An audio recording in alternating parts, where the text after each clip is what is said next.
If you want join small and big square tube, you can do this trick.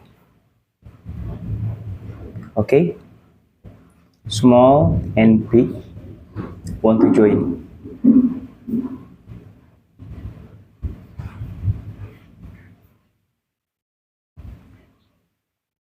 Okay, good.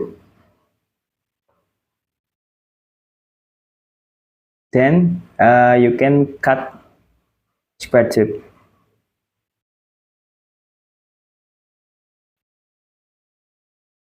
Cut.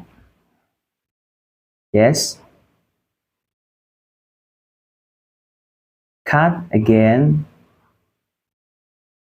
Okay. Yes. After that, you can join small